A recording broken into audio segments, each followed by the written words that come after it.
NW Publisher. This video is part of the NW Publisher First Time Installation playlist. Configure. After successfully authenticating your personal credentials, NW Publisher app will open the app home screen.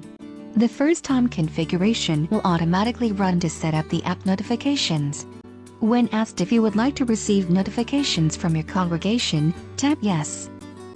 This will trigger a prompt from the operating system asking you if you would like to allow NW Publisher app to send you notifications. Tap Allow. When asked if you would like to receive reminders for upcoming events, assignments, and duties, tap Yes.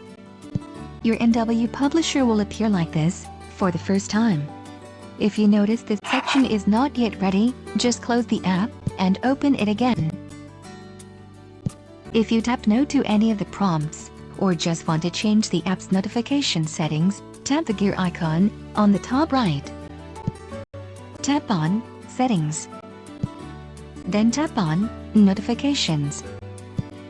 You can change the notification settings here. When done, tap on the X button at the upper right corner to return to the app's home screen. To watch more videos about NW Publisher app, visit the AR Tutorial YouTube channel. Thank you, AR Tutorials.